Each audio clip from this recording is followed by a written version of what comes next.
Red light, green light, red light, green light, red light, green light, red light, green light, red light. Well, lads and lassies, grab yourself a pint and pull yourself up a chair because it is another episode of the Soul Sessions. I'm your host, Soul, and with me today, well, he's a member of Hellbound, but he's also the Dark Fruits daddy. David Grant, welcome to the show. You're right. Yeah, good to be here.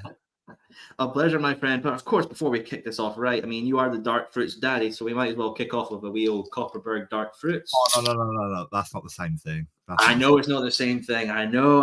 Hey, look, controversial opinion here. I think this tastes better, though. I think it tastes better. No, I'm sorry. Dark Fruits is strong, boy. I don't even care. Like the Magnus stuff, I hate that. It's swill. It tastes perfumey. I don't. Nah. Strong boy enough, man. Hey, we can agree then that Magnus is shite. So we found our common ground again. Yeah. Well, David, obviously I've done with every guest before, and I will continue to do with the future. Every guest has a story, and every story has a beginning. David, how did your story begin as a wrestling fan? As a wrestling fan, so I'm going to definitely show my age here. My dad, he used to work evening, or used to finish late evenings. So he used to finish work, come in, and he'd have his dinner in the living room. We'd sit and watch TV. On a Friday night, we used to sit down. Pretty sure we used to watch Red Dwarf reruns, and then we'd watch WCW. And that was, so that's probably showing my age. But yeah, WCW was my way in. And yeah, like from the moment I saw it, I was like, yeah, I love this. Goldberg was my guy. A lot of people hate him. I get it. As I've grown into the wrestling business, I understand. But yeah, like to a kid, superhero, like, you know, beat anyone up and not be a bad guy. He was a good guy that just... Can I swear? Yeah, of course you can swear, my friend. He would just beat the shit out of people, but still be a good guy. And yeah, especially in wrestling, that was quite unique. Especially in the world of WCW, where baby faces and heels were very, very one thing. Obviously, it started to blend with you had the NWO stuff, when you had the cool heels, but having a face that was not kissing babies and stuff, he was gonna just jaw someone and pin them in like 3 seconds. Yep, that guy, that was me. So yeah. Well, fair play to you indeed in there. And WCW is a fun company in itself with a very long history. And we recently see its history being brought back. You know, WWE aired their Lost Treasure show, and their season 3 premiere was on WCW, and they got gear from Hogan, gear from Nash, Scott Hall, and some other parts of WCW history. But obviously, there's very many things. I want to know from yourself, David. So, a fan of WCW. I want to know, is there any maybe lost treasures, you know, maybe gears or items that you think you would love to see be brought back? Interesting in general, or just... Yeah, like it's for like fans to see like items, maybe like someone's particular gear or something that was used in a match. I mean, I would have to go like Wolfpack Nash gear. Like that was, you know, like, yeah, that was something. Obviously, like the Halloween Havoc stage, like the original, like that was beautiful. The Bash at the Beach stage. Yeah, like I would love some proper iconic stages to be. I know they've used a couple and they've flirted with a couple on NXT, but bring them to the main roster, bring them to the people, because like having a stage like that was just, I remember watching them and just being like in awe. Obviously you got like the Rey Mysterio gear, him and Eddie as well. Match later, the purple. That's got to be in there, because that's an icon. It's not just iconic for WCW, it's iconic for cruiserweight wrestling and lucha. So yeah, like there's so many bits. But yeah, I think those are probably my 2 favorite gears. Like, yeah, the Nash Wolfpack stuff, and yeah, just because of what they meant to me as a kid. No, they are beautiful gears indeed. And also, you mentioned the pay-per-views there, Halloween Havoc, so many others, you know, I mean, World War III.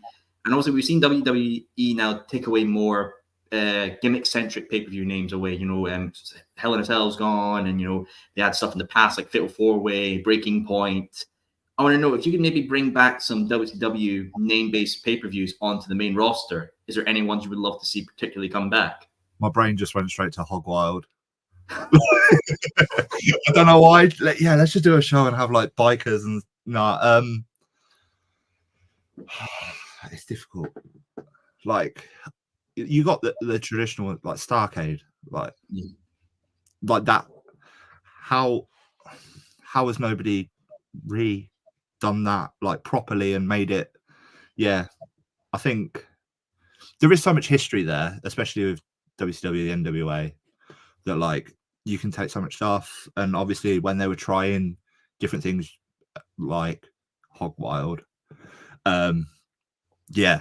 And also, why have we not had any shows in Panama City yet for a pool? Why? Yeah. I think that's because Adam Cole's no longer in the company, so he's taken all the time off the AEW. So I think that's probably the reason there. But obviously, WCW was kind of in the headlines in, at the start of this year, especially in March, when Sting finally retired at AEW Revolution, him and Darby against the Young Bucks.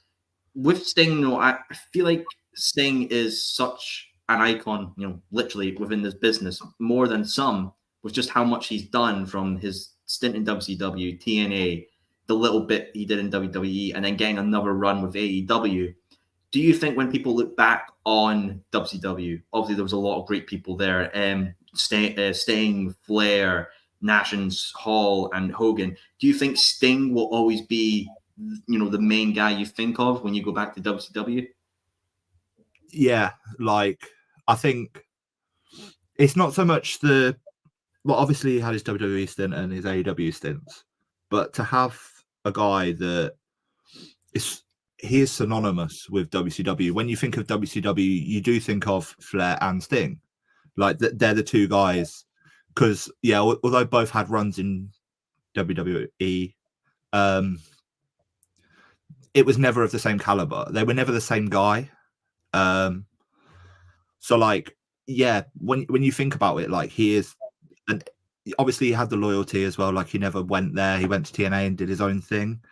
But like, I think their brand, I guess it is, their branding was just so synonymous with WCW and the NWA lineage and everything like that, that not going to WWE probably didn't hurt them that much.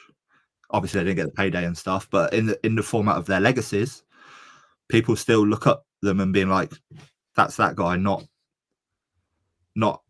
someone that was like cheaped out, maybe as other people were for WWE. Obviously, like Booker T had a good run in WWE, but to me, he was never as good as the Harlem Heat Booker T. But yeah, like it's that whole concept. Like, could they have been the same guy? Were they in the same positions? I don't know. Like DDP was like so cool in WCW, and became a stalker. So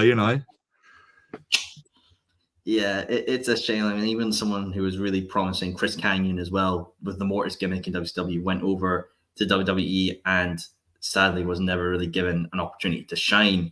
And obviously, when Sting had that WWE run, his first Mania thing was him and Triple H trying to reignite the Monday Night Wars again, with NWO, NWO and DX coming out. Do you think that was just really poor taste? And if you could have, been the booker and, been in Vince's ear whispering, what would you have changed, for Sting's first Mania match? I wouldn't have had him versus Triple H. I'd have had someone that could work for him, and give him those big spots. Like, everyone criticizes AEW, but the way they've handled Sting has been perfect. You've had young guys that can work around him, work for him, and take the bumps and everything that Sting doesn't need to take. And I know it was a while ago, but even then, he didn't need to take those bumps. He didn't need to put the mileage on the clock. So I think, like, I don't know, like him wrestling Rollins and he got injured and it was very unfortunate. But that was probably would have been a better match on Mania than him versus Triple H. Yeah, I think, and especially at that point in time, like Triple H wasn't the same guy he was way back when. Sting wasn't the same guy. So like it's like the Taker Goldberg match. Yeah. You know, like on paper, absolutely. But the logic of it doesn't make sense. You need a guy that can move around, that can do all these things. Like you could have had Dolph Ziggler would have been perfect in that position. Because he would have sold his ass off, took every bump, and he also works kind of that style, like the AEZ, and he has that look as well. So yeah, like that would have been my guy. Like that's who I'd have put him in with. And then you could have run a whole story like leading up to it, have him go over Ziggler, and then maybe slowly drip feed the Monday night thing in. Mm-hmm. And you would have needed guys to come in and back them up, in the sense of like to take the bumps and do a bit more. Yeah, I do feel like they cheaped him out in that match, which was a bit disappointing.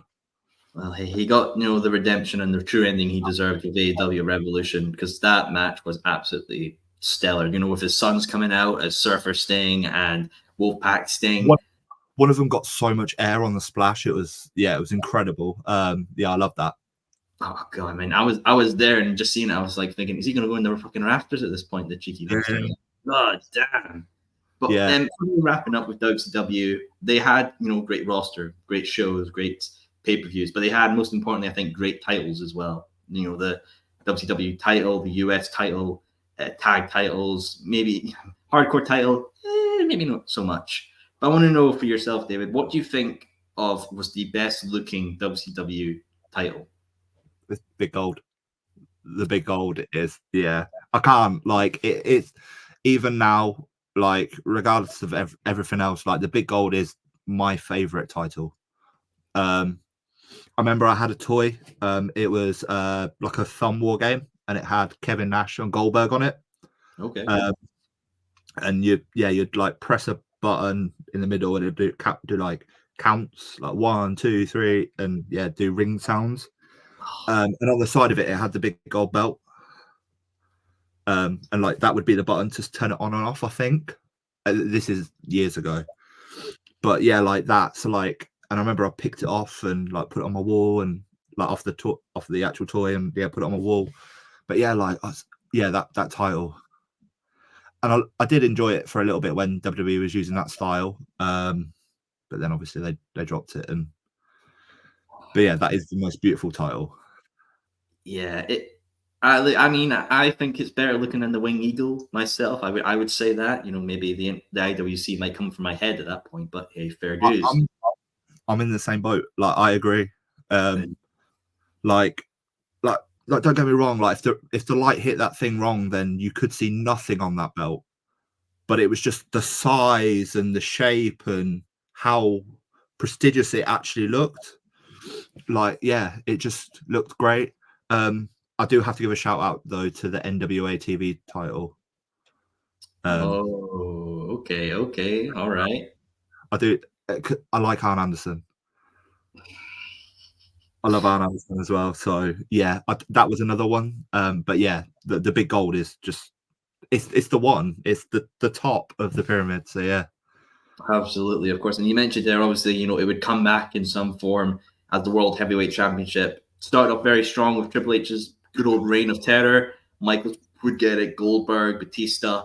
But then there was a point that I feel like it just dropped off and it became so secondary. But I want to know from yourself, David, where do you think that point was for the World Heavyweight Championship that it just became so, minuscule?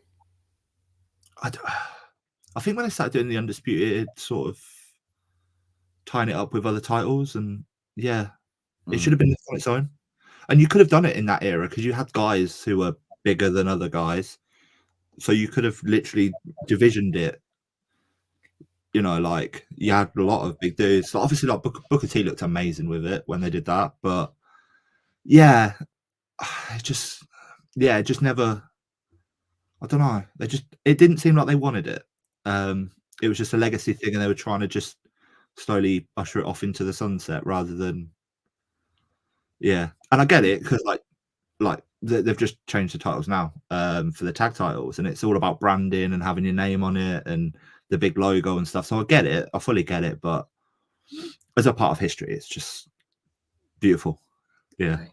It truly was beautiful as well, and I'm sure loads of people have replicas in their studios and everything, and just shining on the mantelpiece. I wish I But could have one. Yeah. uh, Look we'll at it get all. we'll get the GoFundMe going, right, folks? Get the GoFundMe. We're gonna have to get this man a WCW title. But obviously, well, David, you did mention new WWE Tag Team Championships were introduced on SmackDown, and they're very similar to the old SmackDown belts from the old 2 era, as well, kind of a replication of the Attitude Era tag titles. Now, Cody has said, if he had that WWE Championship, which he does, he might change it back to a certain belt, but we don't like that belt. It's a bad belt. So I want to know, is there any kind of previous WWE Championship you would like to see Cody bring back into the modern era? Can I say the big gold? I mean, we have the World Heavyweight Championship, apparently held by Damien Priest. It doesn't look the same. Just call it the WWE Universal Championship, but have the same design. Yeah, I don't know. I did like the Attitude Era, like I'd say 2000 style. But I don't know. As long as it's not the spinner belt, I don't mind. The hate for the spinner belt. It looks nice. It's It not looked that. good on two people, John Cena and Edge. That's it. You celebrating balloons there, pal? We've got props going on here. I mean, hey, new season of the show. There's some surprises coming in store, but I guess the balloons are now one of them. The balloons for Edge, in it. But yeah, no. Yeah, as long as it's not that. And I don't like the plasticky looking straps either. The straps. Yeah. You got that terrible Velcro on it as well, and it's just, oh God, yeah. Please. Didn't do that, for the love of Christ. But also, coming back to our home of the old UK itself, David, our scene has always been very fluctuating, I see, minuscule to massive to then having a wee bit of a downsize and now flourishing again.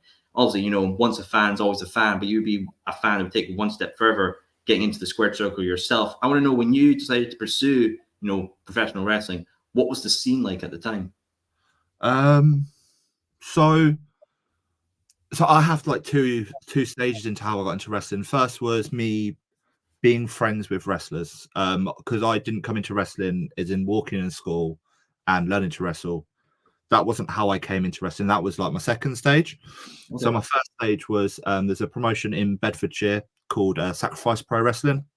It's a charity show run by the lads in the local community, and we produce quite good shows with some fairly big names on. And yeah, we do it for charity, and we make money for charities in the local area. So I went to a show with my friend Mark. He's a photographer, and he was photographing the show. And he was like, "Come down, come watch. Meet some of the guys. We go for food after. We go for a couple of beers after." I was like, "Yes, wrestling, food, drink, absolutely." So I went and watched. Became friends with a couple of the guys. Went to the pub once, and then I went to the next show and the next show and the next show. Every time I went to the pub, I'd order Dark Fruits. Dark Fruits Daddy was born, and that was before I was a wrestler, way before. It would always be 30 wings and about 4 or 5 pints of cider. That would be me on a Sunday night. Go home. Yeah, it was a great time. And then a couple of the guys were like, "You should try it. You're tall and big, and yeah, have a go. If you like it, you like it. If you don't, then there's plenty of other things you can do in wrestling." So then I walked into a training school, and it was it was great. I loved it from the first moment I fell over and all the wind was knocked out of my chest. Yeah. So when I came in, it was say 5 or 6 years ago. So pre-COVID, and there was a couple of the older boys still moving around, but there was the crop of the British scene. So you had Pete Dunne and Tyler Bate and Trent Seven doing their things, TCK. So it was quite a boom period, I would say. Obviously, because most of the people got signed or are in another country. doing their thing now. So yeah, it was a boom period. So like the wrestling was great, and I was quite lucky that I got to speak to people through being behind shows. Like I wasn't just a trainee, like I was helping out at shows, and I was quite close with some people that were on shows. So like when I'd hang around with them, I'd hang around with guys that were top of their game, and get to listen to the conversations and get to listen to how things were. So yeah, it was very different in the sense of like you had a core group of guys that were smashing shows and doing all the independent shows and making their bank, and then they all got signed. And yeah, I do apologize because I don't know what the scene was like in Scotland. I've unfortunately never been able to. It's always raining up here, and I'm sure it got swept away. Oh, okay. But yeah, it was very different. And I think like post-COVID, post speaking out, obviously, things are very, very different. But it feels like there are some guys that came back from when WWE UK kind of took the cream of the crop out. There's some guys that came back, and now that they're realizing that there's a next gen coming through. And then obviously even like Deathmatch. Like Deathmatch is in a boom period.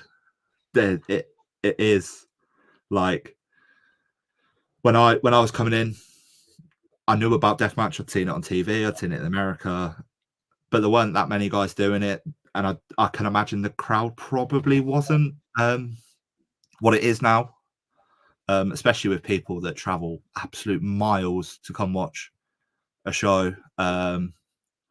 Yeah, so like I think wrestling is kind of firing on all fronts at the moment. Like family shows are kind of up.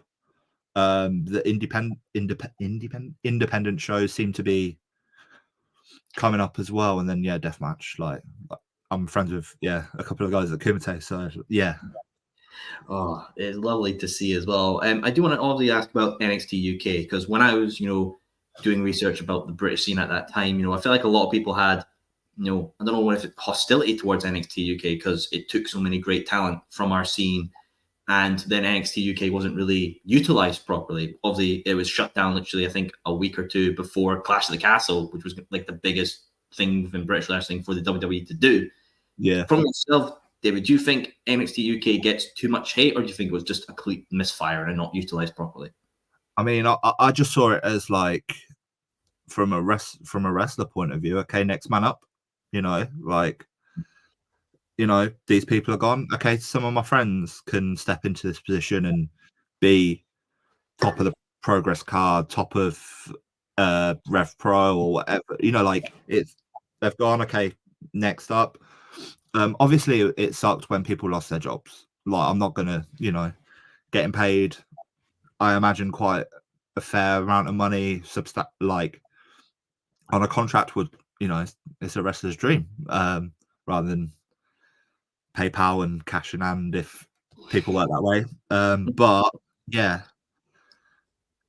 like I just saw it as next man up. So I saw that like my friends and peers can move into a position, and then other people can get elevated up, and then it's just next man up. But yeah, it obviously sucked when people lost jobs because I don't want that.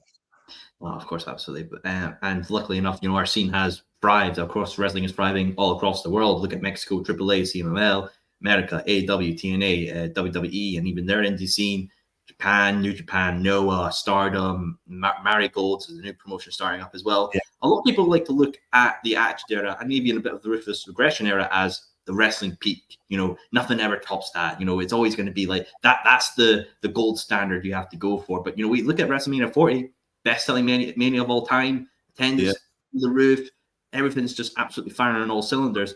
Do you think when, in 10, maybe 20 years later, people are going to look back at the 2020 era of wrestling as the real peak? I think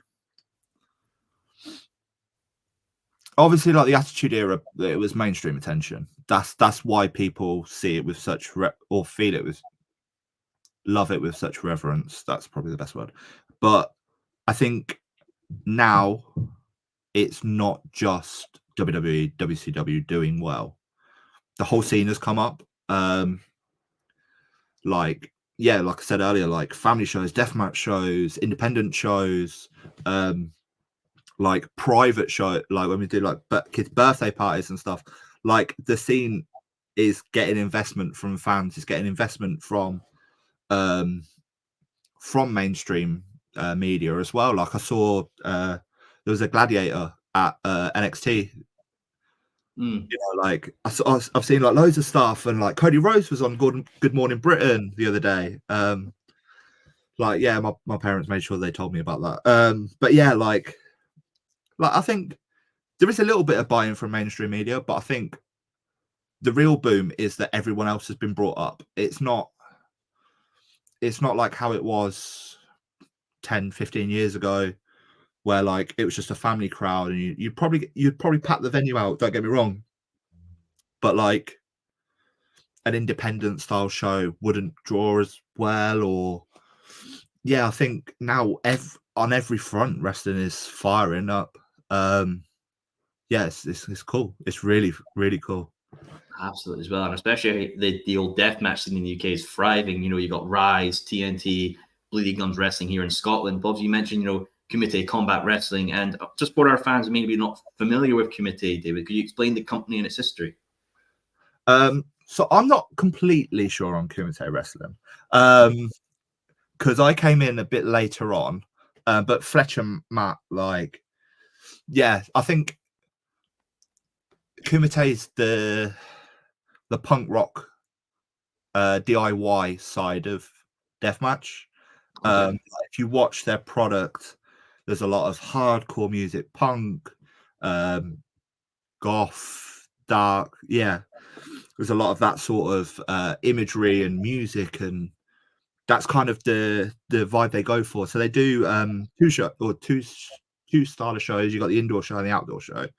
The indoor show is held at the Hairy Dog, which is a live music venue in Derby. And it is like a live music venue, sticky floors. Yeah. But it's still great. And then the other place is Vines, which is from their social media, they have house music on weekends, and I imagine people popping pills and doing what God knows what. But it's like a house nightclub at the weekend, right? So, but that's like an outside venue, and like it just has such. I know it sounds stupid for like deathmatch wrestling, but it has such grit to it. Like it's a very community style promotion, and it's I'm not just talking about the deathmatch guys, because obviously they're very close, and yeah, but like even the guys that are, because we have the shows tend to follow a format of normal / hardcore wrestling first half, and then the interval happens and shit hits the fan, and then there's glass, and yeah. But that's Kumite, like that's the joy of it. You have like local guys, you know, trying to smash it and put on like great wrestling matches, and then like 5 seconds later, you've got Big Joe trying to cut Tomby open with a light tube. And it's got the variety as well, I think, which wrestling shows need. Like there is a variety. It's not just gore, gore, gore, gore, gore. There's some comedy. There's last show we had people betraying their hometown, and then you had Big Joe slicing open Tomby. And then like the last show that we did there, I had a drink off with I nearly called him his real name. Concrete, that's it. Yeah, but yeah, like we had a drink off, and then I won the belt. So yeah, it's just fun, like, but it's very DIY, punky, sort of cool aesthetic. I like it. Oh, absolutely as well. I think that goes into, you know, just UK history. You think of, you know, that punk era we had, you know, obviously there was the Sex Pistols and really taking in that anti-authoritarian, you know, the against the establishment sort of mentality at that time. Do you think kind of that gives the UK an extra oomph when producing a death match? We kind of have that history of going against the system. Yeah, I feel like what's the best way to put it? We're very forward people, I would say, if we're displeased with something. So like I think especially in wrestling, you know, like just in general, like you see, imagine like two British lads and like the whole or ladies or other genders, but like the whole aesthetic that we produce is, and especially like I think to what the rest of the world views us as, we're always like brawlers, brutes, technical wizards, uh, that's gonna like snap your arm in half, or Pete Dunne, like snap your fingers. So like I think the grit and like the council house or you know, estate, like rough fighting as a teenager, young drinking age, that the rest of the world yeah, thank God.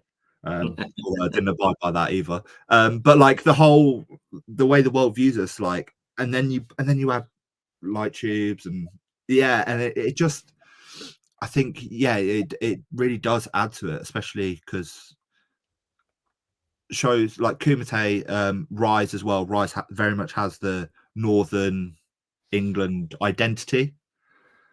I think shows do benefit from it because they also, yeah, they do have their own sort of identity. It's not just a deathmatch for deathmatch sake. Like, yeah, Kumite has its punk rocky identity. I imagine Bleeding Gums probably has a very Scottish identity. Oh, absolutely. Fucking Yeah. the best identity. Has anybody cut anybody open with Iron Brew cans yet? They will be soon because I'll be mentioning that to the owner. Fuck it. Okay, cool. But yeah, so like, but like there is, and I think because we're such a small country, or countries, sorry, and each place has its very own distinct identity. You know, like I'm from Northampton. It's the place that makes shoes. We've got a successful rugby team. The nearby town or nearby city is Leicester. They've got another rugby team. We hate them. Yeah. But the difference between two towns that are probably like half an hour away, or 45 minutes it probably takes me to get between the two, is so different. Like there's so much difference. So that when you've got a wrestling company from a specific part of this country, it can be so vastly different in identity, look, like announcers, local talent. It's just, yeah, I do think being British does add to wrestling shows in general, but specifically to deathmatch shows because, yeah. Hey, we've got some true deathmatch legends here in the UK scene as well. You obviously mentioned Tomby, Alton Throne as well, Dean Ford, who's stepped into the deathmatch scene in Scotland. Obviously, that Darkfreak's fighting back. There's obviously the deathmatch legends himself within the UK, Iceman, who's retired this year as well. All across, and even like someone like Session Wolf Martina and Emerson James, who just fucking kill it. Do you think like deathmatch wrestling and how anyone can really step in and just pick up that style and go with it is maybe one of the more inclusive types of, wrestling, because anyone can pretty much do it? So I think the big thing about British deathmatch wrestling is all the British deathmatch wrestlers can wrestle normally. Mm. And I had a conversation last week about it with a guy. I won't, because I don't want him to get in trouble.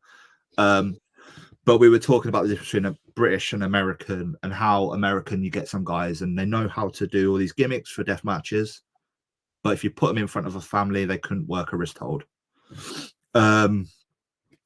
So I think that's the difference for British wrestlers in the deathmatch scene. I think I apologize. The question's just gone. Can you repeat it? Sorry. No worries. I'm just saying with how, British wrestlers working that deathmatch scene, do you think they have, an advantage with being, from Britain and working that style? Or do you think with deathmatch wrestling, it's very inclusive that anyone can work it? Okay, yeah. So my point was British deathmatch wrestlers, at least the ones that I know, are very good wrestlers. Alton Throne, for example, I know he can smash a family show. And I think the deathmatch scene, it's somewhat been looked as an outcast part of British wrestling for quite a while. Not by myself, but yeah, by a few people. So like they probably do feel like if you want to do this, if you want to take this, if you want to do this to your body, then yeah, you can be one of us. But I do think there is a part of being able to wrestle first, and be good at wrestling, and not like you're going to hurt your opponent, and be smart and capable, and because obviously you're dealing with things that are very, very sharp and dangerous. So I think there is like a cognitive ability that people need to have. But at the same time, yeah, it does seem quite inclusive. Although obviously I'm as an objective as an unobjective bystander, like I don't take part in it, I don't have any stake in it. I just enjoy it, and I like some of the guys that work that style. Yeah, I do think they are very, very inclusive, but at the same time, you need to be able to wrestle. You need to have that basic fundamental ability, and you also need to be safe and not actually injure your opponent, because they probably have another show next week or the next day. Oh, absolutely. You know, it's kind of in the name. It's deathmatch wrestling, not deathmatch scraps. You know, you kind of have to have the wrestling part of it knuckled down as well. But with deathmatch wrestling, you know, light tubes, barbed wire, sometimes they just have grinders and, you know, bongs there for some fun reason. I interviewed a wrestler from the States, a deathmatch wrestler called Mickey Knuckles, who's currently the XPW Women's Champion. She mentioned how one of the craziest weapons she had was someone bringing a used sex toy to a show for her to use as a weapon. Fucking Americans. So I want to know, like, is there a weapon that you think is too crazy to be used within a deathmatch scene? I mean, a gun, probably. Yeah. Like, obviously, like, there's the illegal stuff that, yeah, don't use that, because you're going to get the company you work for shut down, and you're probably going to get yourself arrested. Aside from that, I think that the guys in that scene probably trust each other enough to not kill each other and gimmick things and work things the way they should be worked. But yeah, don't bring a gun to a death match, because that's not a death match. That's just Homicide. yeah. Fuck's sake. Americans, you bastard. But obviously, you know, I would love to know, is there something that you feel is not being utilized as a weapon that you would love to see somebody use within a death match? That's a really good question, actually. I don't know, because like Kumite shows, there's stuff that comes out, and I'm like, how are you going to work this? Like, how are you going to put this on, hit someone with this? And I am really a fan of Alton Throne. I know we're in a faction, but Alton Throne bringing out the nettles, love that. I mean, hey, you should try and find that big red bus with the NHS promise on it and try and have a scrap in that. Absolutely. Oh, I mean, you don't get many like barbed wire matches and stuff in this country, so maybe they could delve into that. I'd probably stay away from the barbed wire trampoline though. That looks gnarly.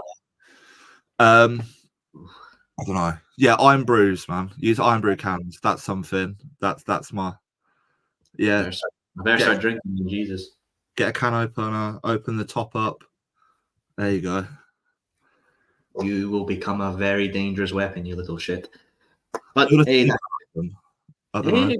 There could be something that's absolutely fun. I would take it. I mean, that would be fucking Scottish pride right there, indeed.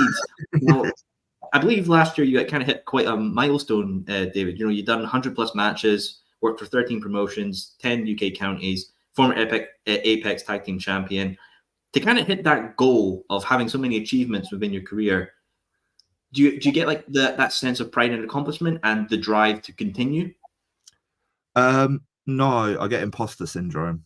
So I get the whole I don't know how I did this. Like, obviously, I understand I have a base level of talent, and I can do certain things, but I'm just like, because to me, I'm still the same guy that walked in a training school and struggled to do a left arm shoulder roll.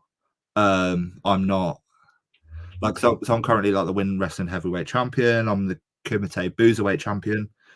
So like in my head, I'm not none of those things. Like, they're in my car. I don't look at them, because if I looked at them, it weird me out. Yeah, I'm not. So that, yeah, I'm not that. So like, I want to be better. So the whole thing is in my brain. I'm like, probably don't deserve the attention I get. So I need to get better.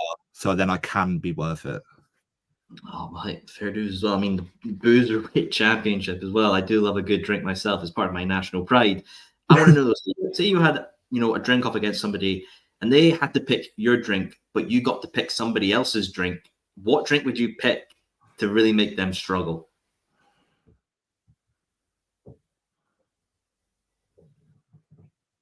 Can I say a pint of slippery nipple, but then like I get to stir it as well so it curdles? You bastard.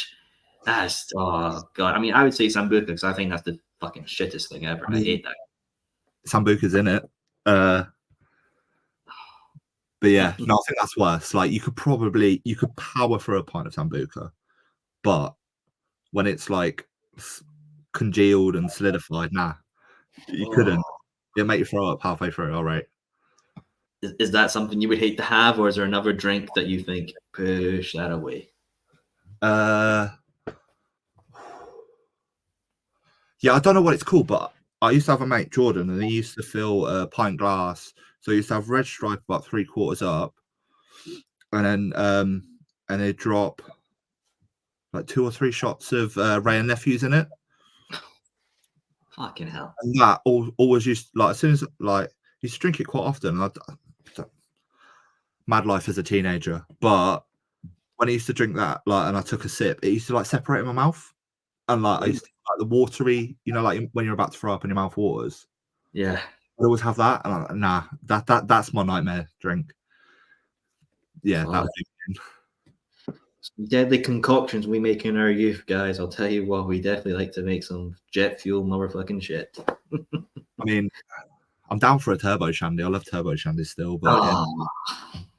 Good Lord almighty, boy. Good Lord. Now, obviously, I did mention in the intro, obviously, I've interviewed Alton Throne, but you're a part of a faction with him, Hellbound. I would love to know the story of how you first got introduced to Hellbound and what it meant joining the group. So I got put in a tag team with a young lad called Joey Cement. He's a pain in my ass. He doesn't shut up. He's very needy and like, just spams my phone constantly. We were putting a tag match together, and we won. We were successful. And then Joey slowly broke down Alton Throne. Just literally bugging him until Alton made him a part of Hellbound. They became friends. Yeah. And then Alton Throne has a problem with Sash, the money mogul. Sash is cash. That's his whole gimmick thing. And he's in Money Mountain with Gallus, Brad Matthews, and I just nearly shoot named him as well. Franco Fate. Yeah, they're a faction, and they were attacking Hellbound. They were attacking Harley Harris, Alton Throne, and Joey Cement, and it all came to a head in a faction warfare match. But Alton Throne and Joey were bugging me, getting me to join to be their 4th member for this match. And then we came to a mutual agreement where Alton Throne would get Joey Cement to leave me alone if I joined Hellbound. So then, yeah, I joined Hellbound. Hey, that's the story we love to see. Now we've got an amazing faction out of it. And also, factions, we love the old warfare between them. Something like a War Games match as well. They're always a bit of fun as well. So what I'm going to say, dude, is I'm going to say you and Hellbound are in a War Games match, 4-on-4. I'm going to say some legendary staples from wrestling history. And I want you to pick 4 members you would like to face across the ring with. So the first faction is the NWO. Okay. Yeah. So which 4 members would you like to face off against Hellbound? Make it easy for myself. Or you're gonna make Horace Hogan or something like that, or you cheeky bastard. Is David Flair in it? Is it David Flair? No, maybe. It was. This going to win it. Buff Bagwell. Yeah, Disco Inferno in there. He must have been at some point. Or what's his name? Yeah, we could have. I don't know. No, I'd probably pick. I'd pick straight NWO. Like I'd go. Yeah, Scott, Kev, Hulk, and Macho Man probably. Good. I mean, good pick. I mean, think about it though, David. Imagine if it was Wembley Stadium, main event, Hellbound versus NWO in a War Games match, and Horace Hogan comes out, Beth Bagwell comes out, David Flair comes out. I think everyone would just be like, "We've been shamboozled. Is Russo booking this show? What the fuck?" Hang your head in shame and be in that match. Yeah, no. You better be on like second for the piss break match, basically. Yeah, no. Kevin Nash, right, is one of my favorite wrestlers. So sharing a ring with Kevin Nash would be a dream.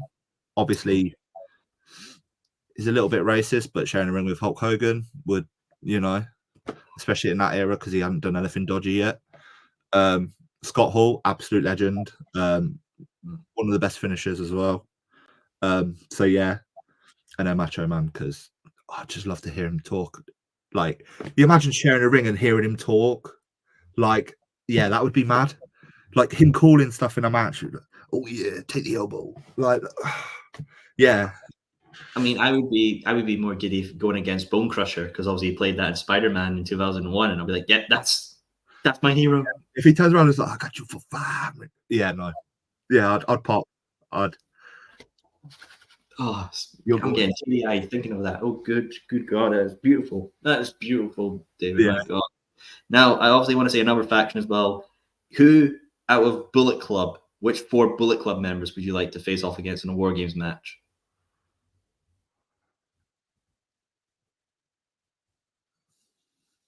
So that's difficult. I would say Devitt. Ooh. Devitt would be one. AJ would be the other, with his soccer mum haircut. And then I don't know whether I'd pick Kenny or I'd just go for Gallows and Anderson. Like, I don't know whether to pick Kenny and then another singles.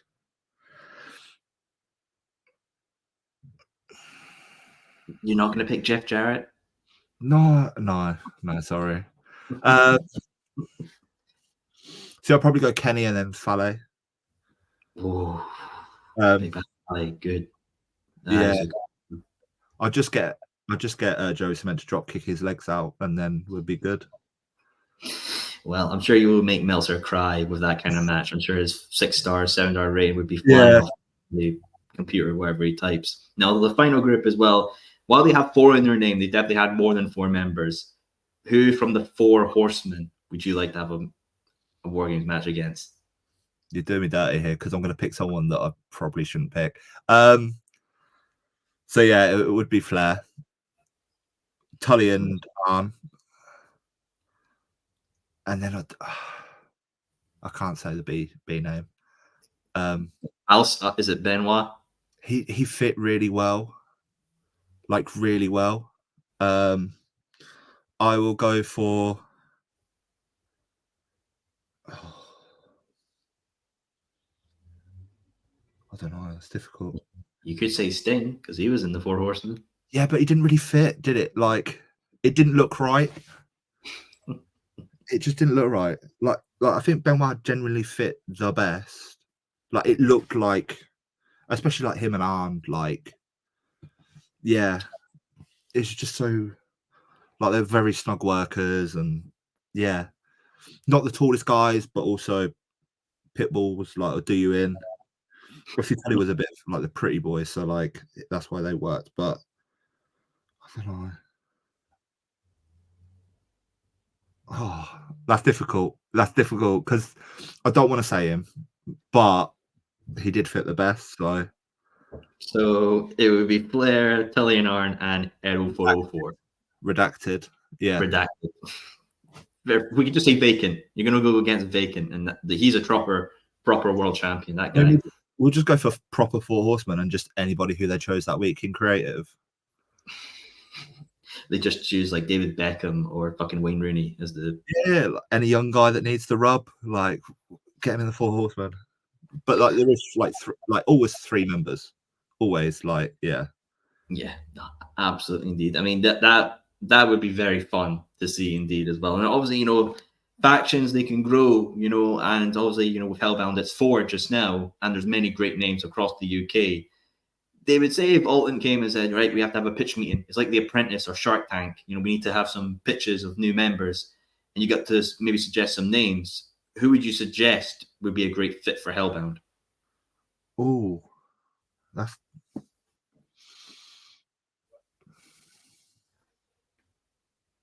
that's difficult. That is difficult because we'd need somebody that would fit in an area that one of us doesn't occupy.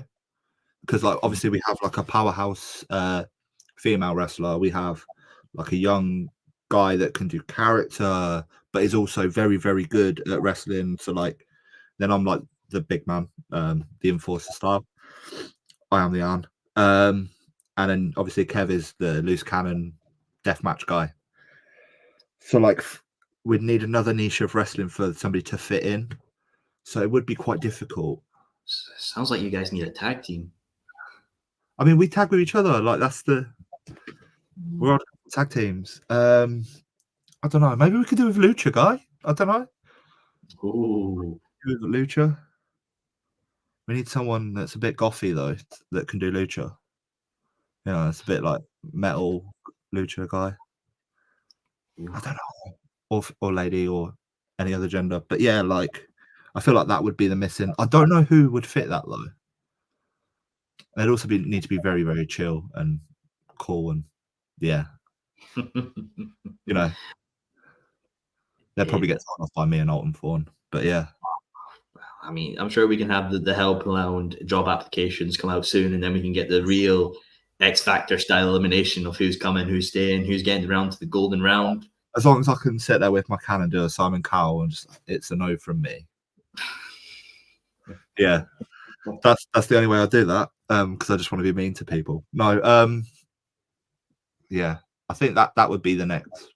Maybe. If we was to add someone, we'd probably need somebody that did lucha and high flying. Fair plays as well, obviously. And I know you've talked a lot about loving like the Arn Anderson, that WCW era, and obviously before WCW it was the NWA, which is still around thanks to Billy Corgan. They've got some things going on as well, and they do have them obviously titles with a lot of history and lineage. So I want to know, David, if you got an opportunity to challenge for any current NWA title with knowing the history behind it, is there a particular one you would like to bring back to Hellbound? I mean, you just go for the £10 of gold, I guess. Is it £10? I can't remember the actual name. But you'd go for it. You don't go for the World TV title? Arn held that. Nah, because would you go for the Intercontinental? Would you go for the main?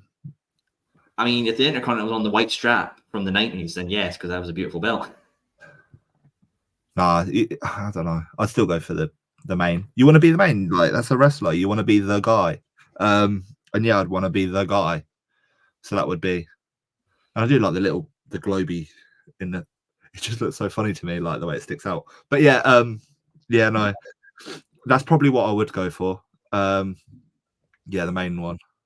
But I'd probably stay away from the creative of the drugs and such.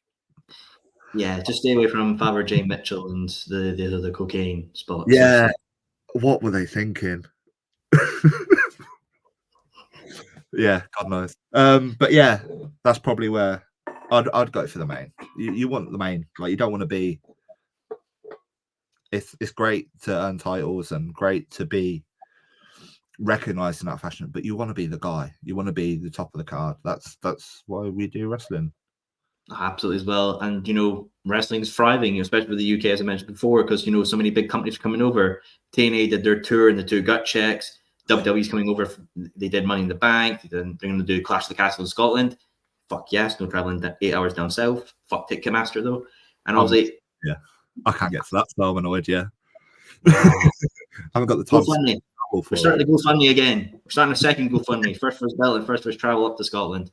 But obviously AEW coming as well for Wembley Stadium. Now, obviously, John Cena, when at Money in the Bank, said WrestleMania UK to London. Nick Khan, however, the businessman, has said he wants to keep the big 5 pay-per-view in America. Do you think WWE are missing out on such, a vast amount of not only money but history by not bringing WrestleMania to the UK? Yeah, I think like it would be silly because like Europe, like you've got the whole of Europe. Like it's not just one small country. Like I know we are a small country with a large population, but you've literally got a whole continent that would probably fly over and come watch it. You can't tell me like like I like American football, right? The NFL games in this country before they held them in Germany, you would have Germans flying over to watch. You would have people from France, you'd have people from Spain. So you can't tell me that if WrestleMania was put on in this country, you wouldn't have engagement from Europe, because you would. And then also like the media would go absolutely mental for it. Like Cody Rhodes won the title in America and is on Good Morning Britain. Imagine what would happen if Cody Rhodes was wrestling the main event in this country. Like British Forsyth would rise from the grave and give him a hug or something. Like the TV would go mental, right?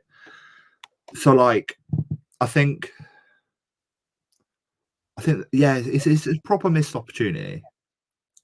And like we have got the arenas to facilitate it now. Like way back when we probably didn't. But like you got the Tottenham Hotspur Stadium, obviously like the Olympic Stadium. You've got Wembley, obviously, although that's probably booked up by AW. But you've got loads of stadiums. Like I don't know what the capacity is at. Where's Clash at the Castle? Is it at Murrayfield? It's Hydro, so 13,000. So I think that would be, I think that'd be a bit too much.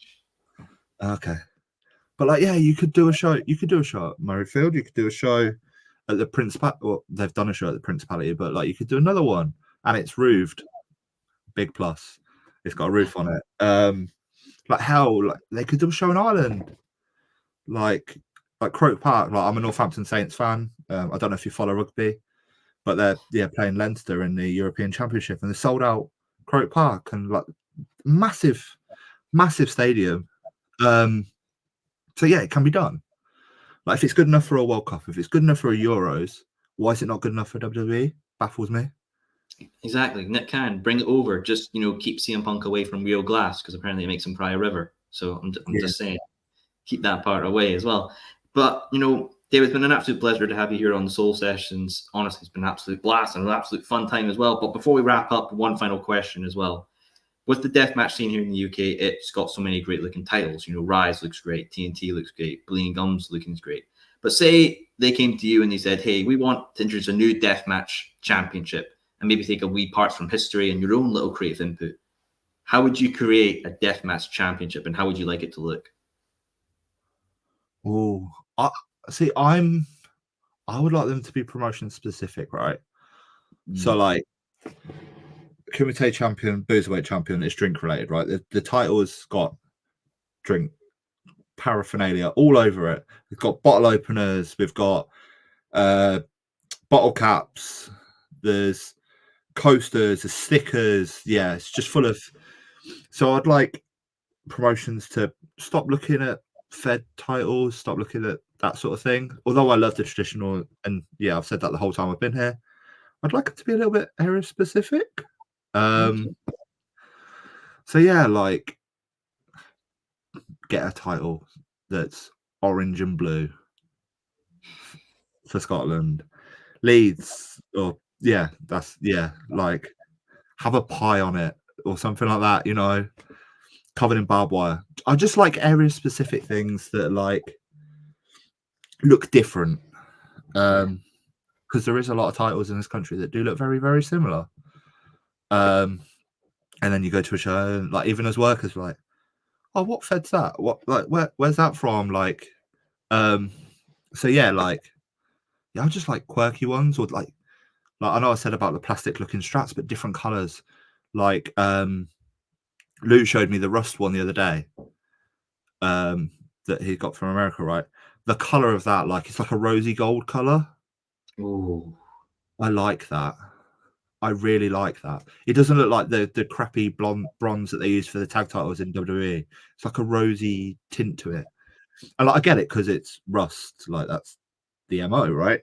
But like, yeah, it was like such a pretty title, and I'm like, well, that's really, really nice. Like, I like the color of it, different colors as well. Like, yeah, like there was a company, I don't know if they're still running, but called SWA, and their title was like a round title, and it had like a purple strap, but like a deep purple, and like the lettering was yellow, and it was like a silver title, I believe, with yellow inlay and black on a silver title on a purple strap, and it just popped, just really popped, especially under the lights.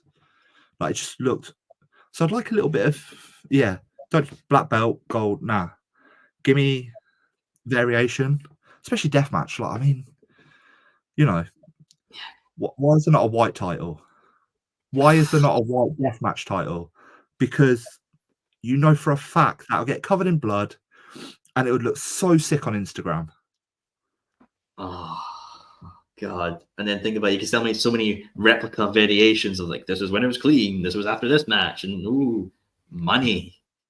Yeah, like like, I know I've had conversations with guys in deathmatch scene. I know deathmatch fans like to open their wallets more than a regular wrestling fan does. So if you had if you discontinued it, right, and you had, because I know why deathmatch wrestlers wear white clothes, but if you had a white title and it was covered in blood from both competitors, and it was the end of the line, and you're updating it or doing something further, and you sold that off, that'd make bucks. Like, yeah, a white title for deathmatch, a white strap title, but don't make it look like the IC one, just a white strap. But Well, yes. I mean, that just shows the Dark Fruits daddy has a bit of the money mind in sight. So business owners, you might want to, my friends. Well, David Grant, my friends, an absolute pleasure having you here on the Soul Sessions. Now, of course, I know viewers in this modern day and age, we're all very lazy. We don't like to wait for our things to be delivered. So we'll do free shipping and, fast prime. You don't want to cook the food, you'll do Uber Eats. So I'm going to be making it very comfortable for you. I will include an Instagram link to David's Instagram. You can click it, follow his journey, and see what he gets up to in our great scene here. Well, folks, you can finish your pints, put your chairs away, because thank you for joining us for another episode of the Soul Sessions.